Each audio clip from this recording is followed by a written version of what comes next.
Hey guys, what's up? Welcome back to a mix of r/malicious compliance, revenge and neighbor HOA stories. In this video, an HOA sues OP for unpaid fines even though he has never joined the HOA to begin with. Without any further ado, let's dive right into the stories. And the first one is titled HOA War. So, when I moved into my house, there was no HOA. I bought my house in December 2018, the neighborhood formed an HOA in September 2019. In the state I live in, I have the option of joining the HOA or not joining the HOA. Me and my wife chose not to join. In the HOA's eyes, this was strike one. They started their constant attempts to get us to join. All attempts were turned away. After months of these attempts, I finally threatened police intervention. After a month of peaceful silence, the fines started appearing in my mailbox. When the fines started coming in, I contacted a lawyer. She said as long as I have a copy of the HOA contract that shows I denied being in the HOA, I would be fine. Now I had a copy of the HOA contract that stated I was not part of the HOA. It was signed by myself, my wife and the HOA board. Fast forward 1 year to September 2020, I receive a summons to court. The summons basically says I am being sued due to unpaid HOA fines. I show the summons to my lawyer and she says I have nothing to worry about as long as I produce the copy of the contract that shows that I'm not a part of the HOA. The court date arrives and the HOA produces an altered copy of the contract that shows me joining the HOA. It literally looked like somebody had used whiteout to cover up my checkmark next to the part that said not joining the HOA. Then they checked off the box that had me joining the HOA. When it was my turn, I stood up and showed that the contract they showed was doctored. Then I presented mine, along with the evidence of them trying to get me to join the HOA even after my wife and I had said no. I finished my argument with, if I had joined the HOA at the beginning, then why would they need to keep asking me to join? Needless to say, the judge tore them a new a-hole and ordered them to disband the HOA. Life in the neighborhood has since become much simpler. And by the way guys, I have found a new passion, which is looking up HOA meetings gone wrong on YouTube. There are some absolutely horrifying but also hilarious situations you can find on YouTube about HOA meetings gone incredibly wrong. I would highly recommend you to search that term on YouTube.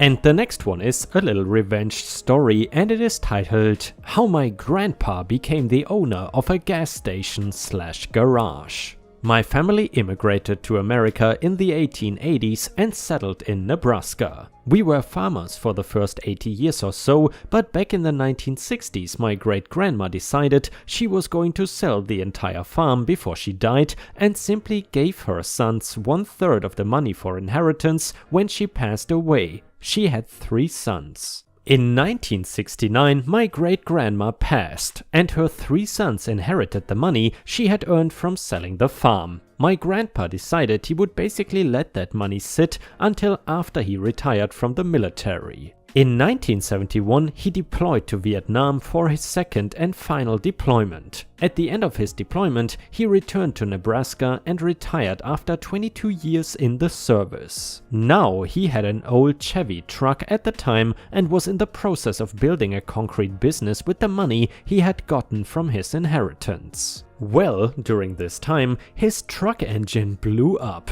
My grandpa was busy at the time and he didn't want to fool with the truck because he was busy. So he bought himself the engine he wanted to replace it with, which was an upgrade, and he went down to the only garage in town and asked them if they would be willing to put the engine in the truck. They agreed on a price and told him to come back in a week or so. A week later, my grandpa comes back and picks up the truck. He admits he felt like a fool for not double checking the work, but assumed since this was the son of his friend that the son would do right by him. This was a small town. Well, my grandpa opens up the concrete business and he is busy, and it comes time for his first oil change. This is about 4 months after he got the truck back. He is doing the oil change and he notices that the engine he bought is not the engine in his truck. It is a smaller engine, and this obviously pisses him off to high heaven, as my grandma liked to say. So he storms on down to the garage and talks to the shop.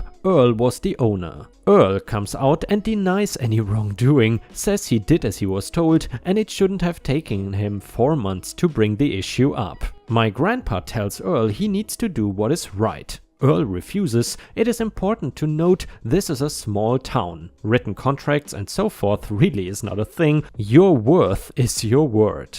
My grandpa tells Earl he is going to get him for this. Earl laughs and tells him to leave his shop. My grandpa goes down to the county and requests the record for who owns that gas station. Turns out it is an old family friend named Harold. My grandpa stops by Harold's house and starts inquiring about the business deal Harold has with Earl. Harold says, well, Earl rents the gas station and garage from him. My grandpa asks Harold how is everything going, and Harold confides that Earl hasn't paid his rent in 2 months. My grandpa asks, do you have a written lease with Earl? To which Harold goes, nah, I sure don't. My grandpa then asks, what if I bought the gas station / garage from you?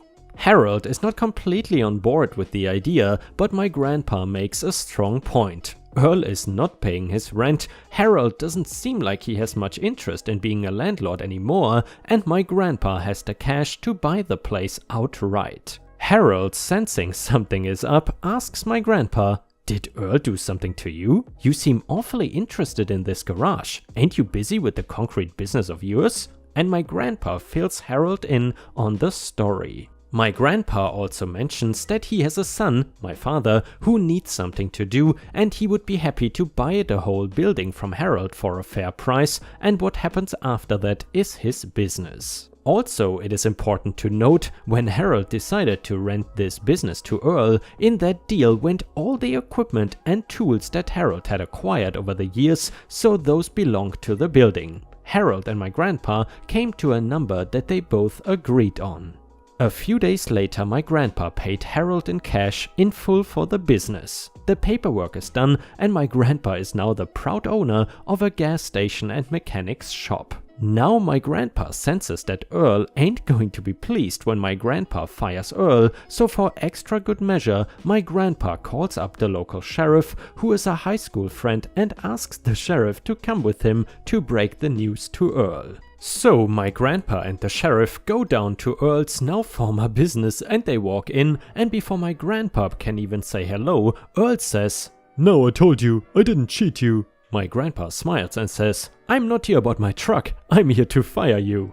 Earl, with a look of confusion on his face, asks, "You cannot fire me, I own this business." My grandpa shows him the title and says, "I'm now the owner of this building," to which Earl fires back, "But I got a deal with Harold." And the sheriff speaks up, "You do? Do you have a lease?" "Well, no, Earl says," to which the sheriff smiles and says, "In that case, you're going to need to take your stuff and leave." Earl is fuming pissed, grabs his toolbox and storms out. My grandpa ended up hiring the mechanic that would occasionally work on his trucks at his concrete business. He had my aunt and grandma run the gas station full time, and my dad would work there after school. We owned that garage for 25 years before my grandpa sold it to someone else. And ripe stars, we all know the best revenges come from grandpas or grandmas. And by the way, if you want to listen to a great grandma revenge, then please check out yesterday's video. And while you're at it, I would really appreciate it if you could post some star emojis in the comments if you wish to support my channel. Thank you so much in advance. And the next one is a little malicious compliance story, and it is titled, "There was an attempt to fire me for malicious compliance." So in 2012 I found myself working as an overnight maintenance laborer for a family-owned collection of properties. 2 shopping complexes, a winery, a few warehouses, etc. But most of the time I was working keeping a grocery store built in the late 60s functioning. I worked my way up to night maintenance manager and I loved my job. I was getting the kind of education you cannot buy, hands-on electrical one night, plumbing the next, welding after that, all taught to me by 3 men that could build a house up to code single-handedly. And we all got along great. It was the first time in my adult life I had real responsibilities and I was respecting myself because I respected the job I was doing. The owners were all people that truly cared about their employees, and they proved this when in 2017 they sold the main grocery store. One of the many things they included in the sale was all current employees had to be offered a new position at their current pay level. The company that bought us, I won't say their name but think the opposite of dangerous path, does not employ an in-house maintenance team. Something breaks, they outsource the fixing of it. So they didn't really have a ready-made place for me to fit into like the other department managers. The store manager also did not like that I was making $18 an hour, $6 over a new hire rate. Thus began the systematic, what I saw as harassment and what has been later confirmed to me as standard operating procedure for legally getting rid of someone at this company. Some of my favorites include making my 35-year-old ass a bag boy, jokes on you, I love doing easy work for good money, writing me up for spending 20 minutes talking to the police about an accident I had seen while returning cards. I thoroughly enjoyed the district manager apologizing to me for that. Also cutting my hours down from full-time to 24 hours a week, which is completely allowable, but as the second most senior member in the store, everyone below me has to get their hours cut first. And no, you cannot force me to take a salaried manager's position, but yes, you can make me a cashier, a position you know I don't want, but you have to give me the $3 pay bump. And on and on and on. In addition to the many broken verbal promises and out lies, I became very well versed on the union rules, my specific contract rules and how to protect myself. 7 union arbitrations in my first 5 months all ended in my favor. Meanwhile, the assistant managers love me. I can cover any department because I've done most everything and I'm a quick learner for what I don't know. Anything breaks down in the store, it was falling apart before they bought it. If I cannot fix it, I can at the very least make a detailed work request so it gets fixed sooner. I become the go-to cover guy filling in any position that needs it. Which at long last brings me to my malicious compliance. The store was not doing well sales-wise. About a year and a half in, they couldn't get a closing butcher. So the night manager taps me to work in the meat department for 3 hours every night just to close it out and clean it up. In the department there is a band saw that is used for cutting meat with bones in it. It's a pain in the butt to clean, so after reading the department manual I realized you were not to use that piece of equipment if you hadn't been trained on it. Now, I 100% had been trained on that bone saw. I knew how to take it apart, fix it and put it back together, but that training was with the old company and I'd been informed many times that the new company only thought I had been trained when they had trained me. Perfect. I can close down the bone saw earlier and get it cleaned. If any customer needs me to cut meat with a bone in it, I inform them that I hadn't been trained on that piece of equipment, shouldn't be an issue. This is late night and the store is not doing that well to begin with. I clear all this with the assistant manager. This goes on for months until finally I am called into the manager's office during the day. Turns out, one of the customers I had informed about that I couldn't use the bone saw was a secret shopper. The store manager is writing me up for failure to complete my duties. She is also writing it up as malicious failure. I forgot the term they use. It is basically 2 write-ups instead of just 1, and that coupled with my previous write-up, I was 15 minutes late once, that is on me, gives her the 3 write-ups she needs to fire me. As I have done so many times in the past with this woman, I invoke my right to union representation and decline to talk with her until after I have spoken with them. At this point I am thinking, they cannot bust me, I was following the written directions. But oh no, it got so much sweeter and so much worse. While talking to my union rep, it quickly becomes clear that the butchers are a completely different union. The store is in violation of the butchers union contract by having a non-union employee work at that department. So first my union fights the write-up, wins and gets me paid for the 4/5 days I missed off work. They then get me a lawyer who tells me that I am not to speak with any store manager in any capacity due to the butchers union complaint against the store. 2 weeks off, fully paid for me. I cannot very well work at a store where I cannot speak to my bosses. I then get 2 more days off paid while I speak to the various union reps for my testimony. The store is fined $50,000 is what I was told for breach of butcher's contract. When I return to work, my store manager does not work there anymore. Her replacement only accepts the job if his bonuses are not tied to the store's overall performance, so he doesn't mind if I am overpaid.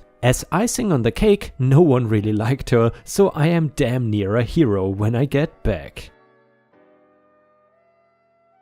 And the next one is titled, Never Steal Cookies from the Computer Savvy. So this happened a few years ago. My office went to the open layout plan. They got rid of cubicles and basically it turned into what we call the call center. Desks lined up next to each other and no privacy from coworkers. Each person gets a laptop, a dock and 2 monitors on arms. I get placed next to this gentleman I will call John. John was a fairly nice guy, we got along pretty well. He is probably 10 years older than me. One day my coworker, I will call Dan, showed up to talk to John. They start chit-chatting and I decide to stroll to the cafeteria to see if they had any freshly made peanut butter cookies. And oh boy, they did. Still warm too. It should be a crime to sell them because they are addictive.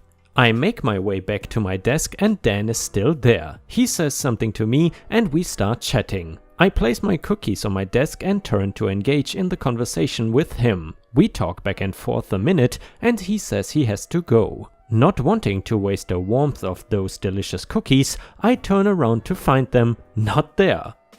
Did I misplace them? A bit of searching and I come to the conclusion that I didn't. So I scope out my coworker's desk for signs of my cookies, empty plastic wrap, crumbs, etc., but I find nothing. I ask my coworker John if he saw them and he denies any involvement, but I wasn't buying it. At a bit of pressure and he cracks. Says he stole my cookies as a joke and gave them back, none were eaten. No harm done, right?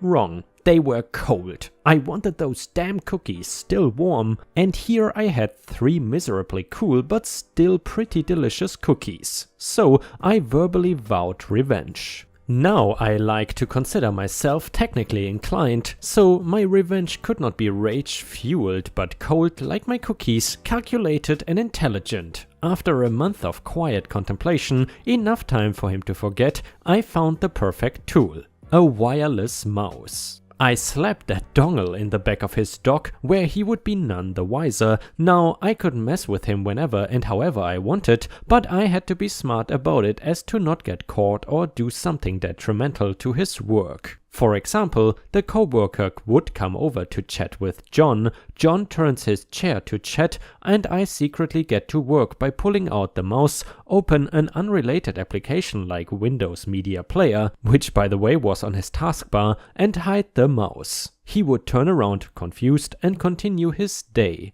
Another example would be lunchtime. He would get up to warm his lunch without locking his computer. He would have some applications open and I would minimize them. He would come back and mumble under his breath and act confused. More subtle things would be changing where his cursor was in a Word document or email. Since he was a keyboard looker when he typed, he would type his current thoughts in the wrong spot and it would take him a few seconds to realize his mistake.